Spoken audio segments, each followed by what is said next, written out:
Welcome to the next episode of ScaleCulture, a podcast that inspires property managers to think big and go bold.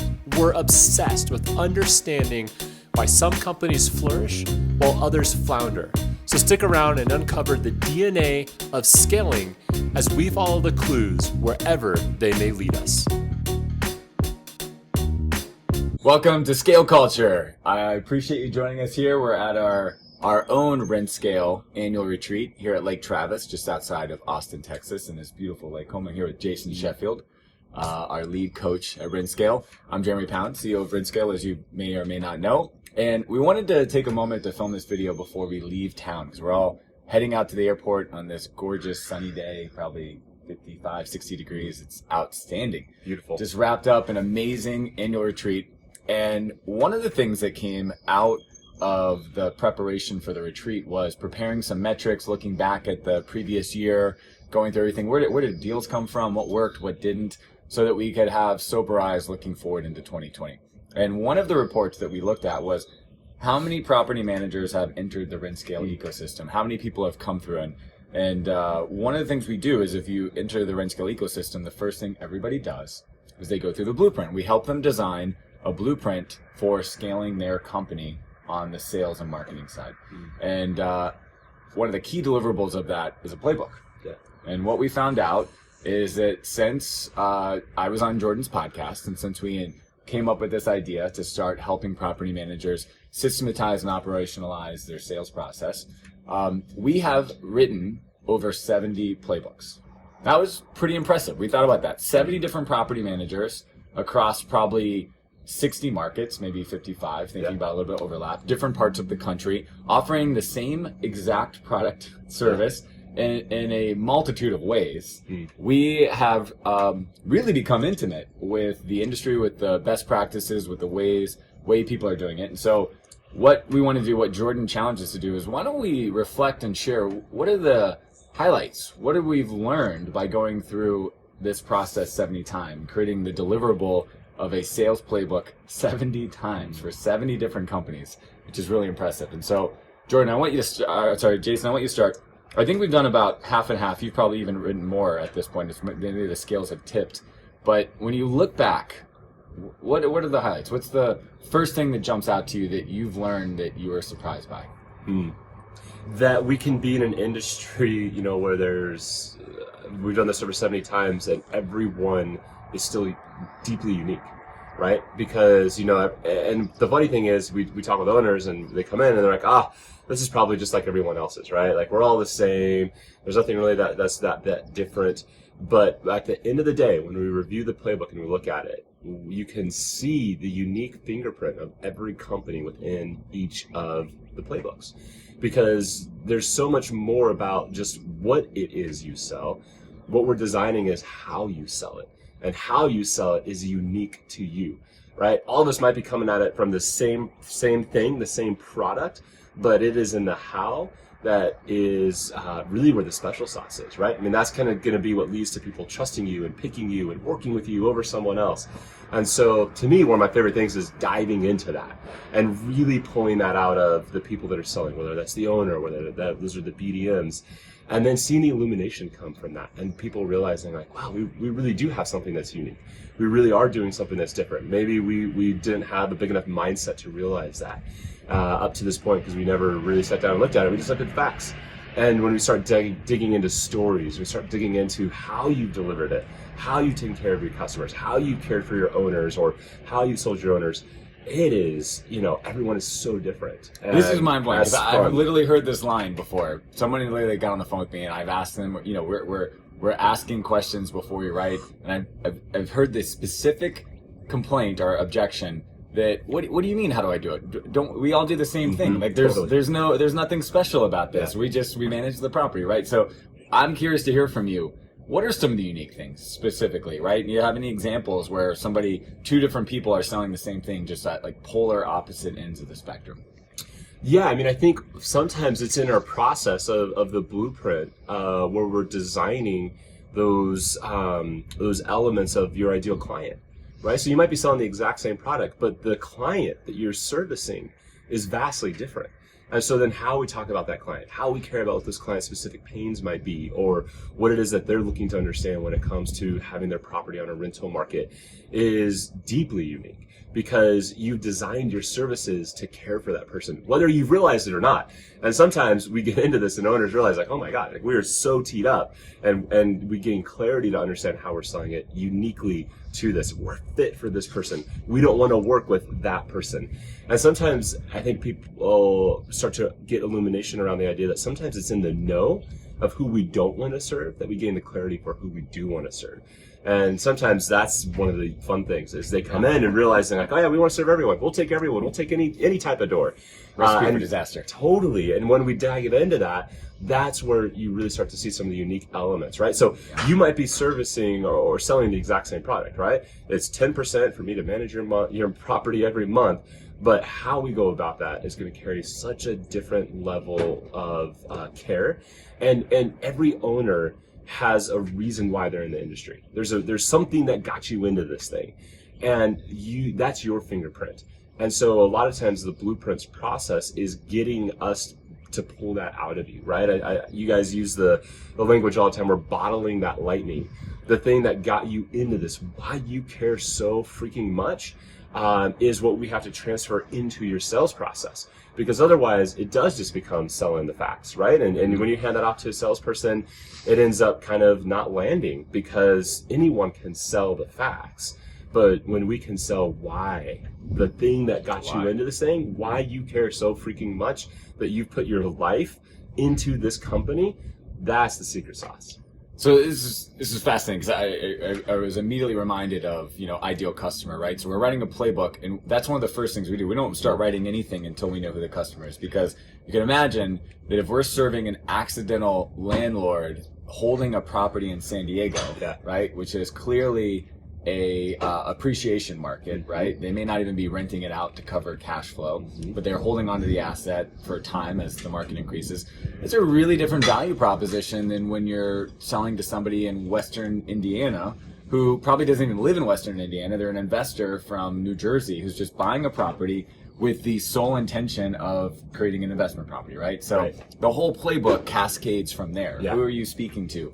What are the benefits of that? How are they going, how are they going to respond to that? What do they care about? So that's a great point, right? And I think the thing that's interesting is you find that there's a lot of hesitancy, because especially when the company is growing and you're in growth mode and you're in this scale mode, right? You're looking to double your door count. There's a lot of times a sense of, well, we want to bring on as many people as we can. And so then that's when you fall into the fallacy. Okay, well, our product is like everyone else's. And so you think, well, we can't narrow our focus to grow the way we want to grow. That's the paradox, right? It's the paradox. Because it's all about, it is actually the narrowing. It is speaking to that ideal client that is going to give you the juice that you need to truly scale your company. This is what we do at RenScale, exactly, for ourselves, for our own business. This is something I've learned at several companies and several clients over 2 decades of growing companies. The paradox, as you said, it is narrowing your focus. It is that deliberate intention and walking around, speaking, dressing, acting, talking the way that you need to attract the right client, that magnetizes the market. It pulls out more customers by focusing on, by taking on less customers, you actually pull out more customers. Right? It's such a paradox. It's amazing. Well, and the thing is it's scary, right? Because we kind of come from this mindset often that like, is this really going to work, right? Because everything says yes, right? Everything we know in our heads, yes, this is going to work. But it's taking that leap. And a lot of times, and our experience tells us that the way we got to where we are is by servicing whoever we needed to service. And so a consistent theme I hear is, owners that have gotten to this place where they're at 100 doors, 200 doors, 300 doors. It was a land grab, right? They were willing to bring on every single person that they could because they needed to. And then frankly, when maybe you're at that size of the business, that is where you're at, right? There's ebbs and flows to this thing. It's not always going to be you do it exactly a thing, right? We were talking about, what got you here is not going to be what gets you to where you want to be. And so what got you to 300 doors is not going to be what gets you to 600 doors. And that's typically who we're talking to, is the people that are ready to get to 600. And what we find is that's when you've got to niche down. That's when you got to, now you know who your ideal client is. You've done 300 doors. You've had a lot of different experiences. You know who you like working with, right? You know the personalities. Now it's time to double down and focus on those people, because they're going to be what gets you to 600 and beyond. It is a leap of faith. I love that you say that. It can be scary because it's new. Yeah. I immediately think about Indiana Jones and that scene where he has to walk out over the gap. Right. It is the faith that the bridge is there that makes the bridge there, and anyone who didn't believe was falling. But if you had the faith, the bridge was there, you were somehow able to get to the other side. I think of that all the time in business as I'm growing, right? It's going to take some faith to move on to the next level. And the other thing that I love, as we've done this thing now over 70 times, is the amount of trust that we get from owners. Great point. Because take that very seriously. Yeah, we do, and I have a lot of gratitude towards our owners that they're willing to, because effectively we're that invisible bridge, right? Yeah. We're saying, okay, Mr. Owner, you're standing on the ledge. Trust us. You want to get to this goal that you have.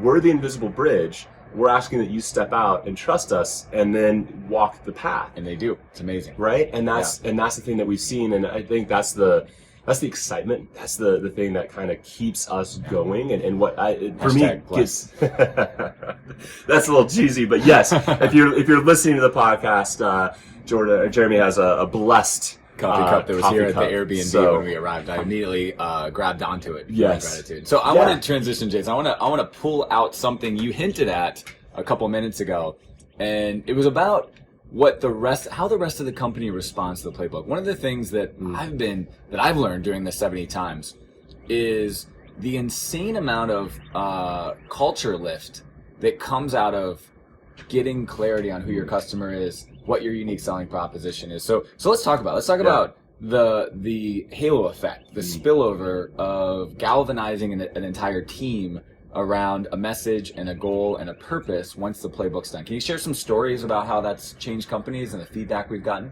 Yeah, I think where you really start to see it come is a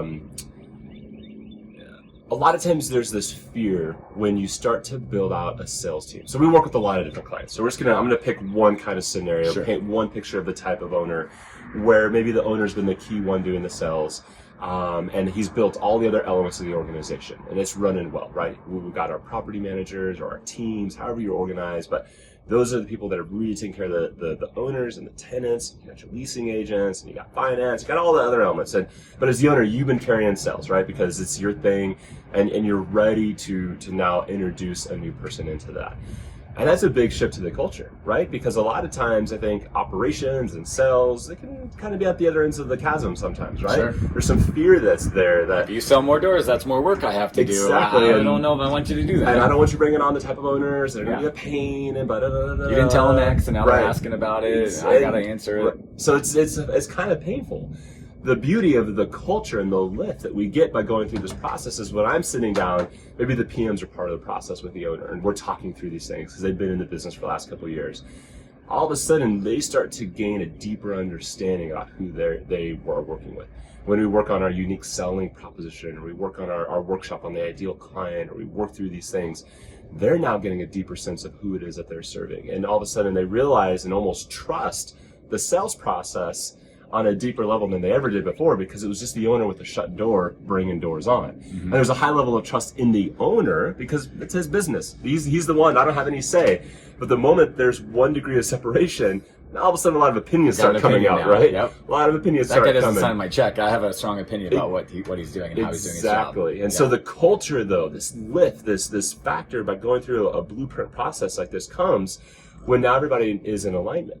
Because that's one of the key factors to scaling is alignment, right? If you don't have alignment across your team, it is really, really, really hard to get to... The visual that I immediately go to when I hear the word alignment is the row team, right? You got 6 rowers in a boat, and if one guy is just half a second off from the rest, it's chaos. Yeah. But when everybody is hitting the water exactly at the same time, you fly. That's the team that gets first place. How aligned is the team? That depends who wins the race. And to push that out just a little bit further, but you've got to have the person on the microphone calling Yes. the calling the rhythm, The leader. You got to have that process, right? Absolutely. And that person isn't deviating. It's not their opinion of when they think everybody's, paddle should be hitting the water. It is preset and everyone agrees, but they trust that person to make it happen. Absolutely. And sometimes that can happen through leadership, and sometimes that also happens by a commitment to the process, a commitment to the blueprint, saying, we know that if I follow X, Y, and Z consistently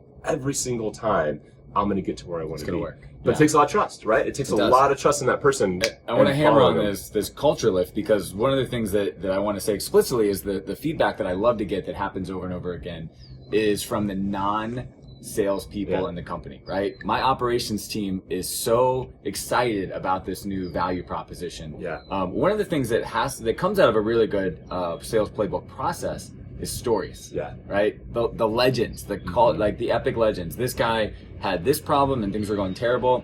We took on his portfolio and everything changed, right? Yeah. We have these accidental landlords, we can go over and over again, but we'll tell a specific story about somebody who, decided to rent out their home while they went away or they redeployed. And when they came back, they bought 4 more properties, right? These are the legends that spread through the whole company. Totally. Like an owner, we were just working through this process and I was gaining these stories, pulling them out of them, and we were working on some of the elements of the unique selling proposition and how they position themselves. And he's like, we really go above and beyond.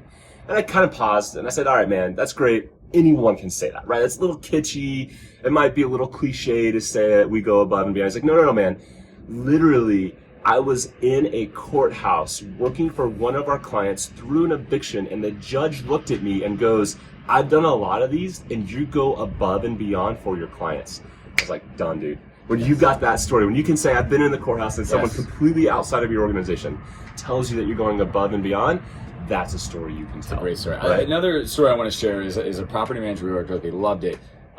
They were basically, they had a rule in the company that no customer communication could go more than 4 business hours without being responded to, right? And so it was the owner's intention. That's what he did. That's what he taught his team. That's what they were pretty much doing. They weren't measuring it. They were doing all the work, but they were getting 0 of the marketing effect. So we leaned into that. We said, why don't we tell our customers that, you do that? And we came up with a tagline. We came up with a really economical way to say that, so people understood how responsive they were. And then they went to the operations team. They said, guys, we've done this. We're going to start measuring it. Turns out the average response time was like 2 hours. And the team didn't realize that. Yeah. So they put a big spotlight on it. They made a leaderboard so people knew exactly how long their average response time was to customers, to owners. And they went out in the marketplace, and that created more business for them. It gave the BDM, the salesperson, more confidence that they actually had a differentiator, right? When the customer said, I'm meeting with 3 people, why should I choose you? She had an amazing, high impact, unique value proposition. And that's great. That's what we do. What I loved hearing was the owner said, you know what?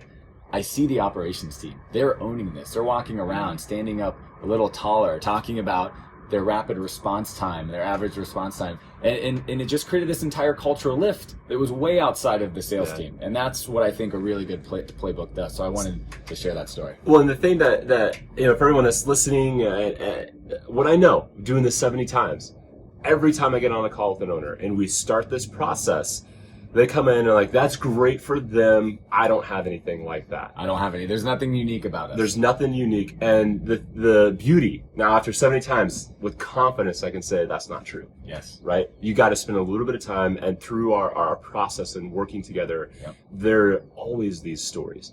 And for anyone that's listening, like, that's what you got to go find. Yeah. That's that secret sauce, is what are those stories? Because there are things that are unique. Because you're unique, right? Everybody gets hung up on originality, especially when we talk about unique selling propositions and differentiators and originality somehow have correlated with each other in a way that I don't think is helpful, because it's not true. Differentiation doesn't mean you're original. Differentiation means it's your unique fingerprint on whatever it is. Absolutely. That's the differentiation. So it's quick getting hung up on how are we original in the marketplace. You're not. No one's original. No one. At 100%. There's no originality out there. Yeah. It's about how you look at it in your unique position in the market, what you do, your experience, who you are as a human being. That's what makes your business different. And until you start believing that about yourself and your organization, you're not going to get that lift. and you're not going to get that culture lift. And so that's, to me, part of this process and how that affects the culture, because that inspires people, right? We say it all the time, right? 100%. The facts don't really matter. They just tell people things. At the end of the day, it's stories that are going to lift your culture and sell and provide tell, that stories lift. sell. Exactly. So everything you just said about it's how you look at it, it's how you do things, that's specifically true to service-based businesses, right? So if everyone's selling, the same piece of steel, right? It's easy to weigh the steel, to look at the steel. It's apples to apples, right? But any service-based company, especially a complex service-based company like property management, there's so much nuance, and that's why that's true. And so that transitions me to the last thing I want to focus on what we've learned, because I will say myself personally, and I know we haven't really talked about it, but I've learned a shit ton about real estate investing, right? About taxes, about appreciation, just unbelievable. 70 different ways to learn about. You can imagine the information we've accumulated. And so my big takeaway, I learned this real early on, and if you've worked with me in coaching, you've probably heard me say this before. Property management is not a single service. It's actually a portfolio of services, right? You're doing financial work, you're doing maintenance work, right? You're doing, consulting work about real estate investments, when to sell, when to buy, what not to. You're doing tenant screening and tenant finding. Right. It's absolutely unbelievable, right? So, selling property management is really complex. Delivering on property management, which is, by the way, outside of the scope of what we do, but I have a lot of appreciation for you guys when we talk to you and we see how many departments you have, how many things you are able to operate on with precision and with reliability. It's mind-blowing. So, but what that means is when somebody is buying property management, whether it's the first time, the fifth time, the 10th time, there's going to be a lot of things they don't understand, right? And it's all about understanding where the client is in terms of knowledge and having a toolbox full of ways to take them to the next level, right? So if you're talking to an accidental landlord, of course, they're going to get hung up on this idea that my mortgage is X to carry the property. Well, you're going to rent it for Y, and they're laser focused on that spread, right? They're not thinking about things like, appreciation of the asset, the tax advantages based on their situation, right? So if you're going to do property management sales, you're actually, kind of a borderline financial consultant, right? You're really advising them on their situation. So to me, that's the thing I've learned is that when you're selling property management, the market has buying criteria that's wrong. They're focused on the cost. What's your management fee? What's your policy? The real buying criteria is how much money do I make at the end of the year? Right. How much money do I make after 3 years, 5 years, when I sell the property? What's my ROI, right? And a lot of that does not involve the things, that involve the management fee. It's keeping a tenant. It's keeping a tenant for 3 years instead of 1 year, right? It's making sure that you invest in the property and you replace the AC at the right time, not the wrong time, right? Over time. It's making a strategic improvement that changes the demand for the property or increases the rent, right? So it's understanding the buying criteria that the customer's showing up with versus the buying criteria that you're way more qualified to talk about because you do this every day, right? And it's about bridging that gap without creating a ton of conflict or judgment, right? Just being, I understand where you're thinking that. Let me tell you some stories that may change the way you think about and rewiring that prospect's mind and their buying criteria. That's what I think the most successful property managers are doing. Yeah, and I think what's interesting about that is there's a lot of misinformation about managing a property, right? There's a lot of things that people, why they're coming into it, why they think they need to put their property on the market. And what they need out of it is just misinformed. Yeah. And so I think that's one of the hard elements about selling is you're saying their buying criteria is wrong. It's because their buying criteria is misinformed. Misinformed, yeah. And so they think there's a level of simplicity that is going to be what's needed. That's just frankly not true, right? Yeah. There's complexity. There's all these other things that they're not thinking about. Mm-hmm. And so there's an art as a salesperson to take someone that is coming to you misinformed and gently being the advocate for them in their information gathering. Yeah. Right? You're advocating for their best result. And there's an art to that. And I'll tell you, that's one of the things that we've learned by going through this process is when you begin to adopt the artistic elements of selling, right? Not just giving them all the facts, not just giving them the details, not going to their level of what they're looking for. Not their showing pains. up and throwing up, as we like to say. Because often that's how we educate, right? I mean, sadly, that's how we think about education. If I know it, you should know it. The more I tell you, the more you're going to buy. Exactly. So sit here and listen to me for the next 20 minutes, Yeah. right? That's just you being a teacher. That's not selling, right? So we talk a lot about how do you elevate people from where they're at to the outcome that they maybe don't realize that they're looking for, but they ultimately need. Yeah. And a good salesperson, a great salesperson knows how to get them from A to B in that process. Absolutely. And unless you practice it, and unless you know it in and out, and unless it's something that is just in your bloodstream, it's not going to happen, frankly. And I'll tell you, that's the thing I see happening over and over, is the people that have it. But the way they got there is through repetition and clarity, not by winging it. And sadly, a lot of people just tend to wing it, because when it works with the people that are at the top 3% who are ready to buy, they're looking to make the decision. And so when we wing it or we show up and throw up on them and they buy, we think, awesome, I did it, it worked. But we don't think about the freaking 97% of the market that we miss out on because of how we present ourselves, the energy we bring to those conversations. And so that's the other big takeaway for me of what we've seen. And really the confidence of saying, when you do this, you're going to increase your results, because we know how you're currently selling. And frankly, again, it's not converting. It's not getting you to the places where you want to go. Yeah. You got to change the basics. You got to change the fundamentals. We got to go back to some of these very basic things. Like, how does the first 3 to 5 minutes of the phone call go? Right? That's instrumental of how you re-educate someone when they're coming into you based on misinformation and getting them to where they want to go. I want to ask you one more question, because I know we're getting closer to the end of this. So one of the things that I think is worth pointing out is that we've worked with several property managers that are franchisees. Yes. Right? They're franchises.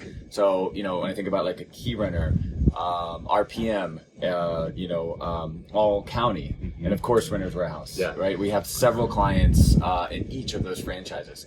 Don't they just have the exact same playbook? No.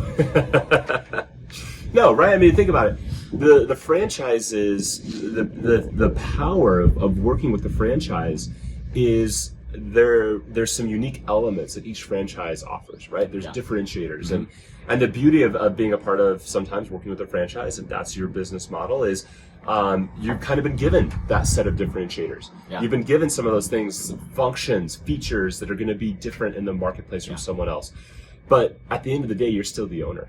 And there's still a fingerprint that's unique about why you've gotten into this, why you've aligned yourself to this franchise versus that franchise. And again, we're Switzerland. We don't care at the end of the day, right? We are neutral. Yeah. But the beauty, value. Exactly. The beauty is that there's still value to be added, because what the franchise is bringing you is the ground level.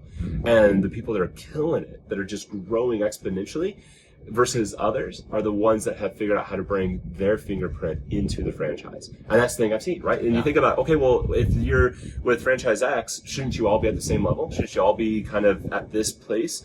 And the reality is that's not how it works, because it's the blocking and tackling. It's these tools. It's how you implement these things, how you talk about them. It's all and customizing it to the market. Exactly. Right? So we've got the one franchise that's in Denver that's also in Tulsa. Right. You can imagine the difference between those two markets. We've got a franchise that's in Richmond, Virginia versus Houston, Texas. Right. You can imagine the difference in the property types, the personality types, the language. Yeah. And that's what we're doing. We're taking this operational standard that the franchise is setting, and we're helping them explain it and customize it in the local language, right? Yeah.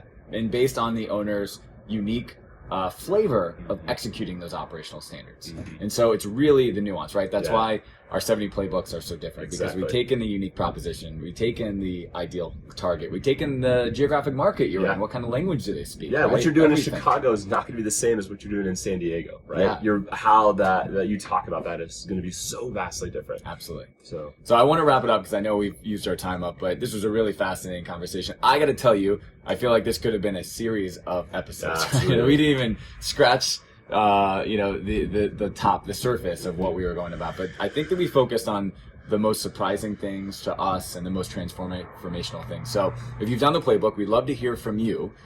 Respond to this, on the comments if you can. Tell us what you learned going through the sales blueprint and designing your own playbook process. I'd love to hear it. And if you haven't done it yet, make sure you're thinking hard about who your ideal client is and you're being disciplined. You really are taking the time to think through what your unique selling proposition is. You understand your local market and you're focusing on the outcomes you deliver, right? So I always think about the pyramid. We all know that benefits are above features, right? So features are the foundation. What are the benefits the owner is getting? And then what's most important, what's most value, is what's the outcome that you're delivering, right? It's all about outcomes. And until you truly understand those things, you're not really operationalizing your sales process. So I appreciate you being here. Yes. Keep growing the company. Keep investing in the scale culture. And we hope to see you again.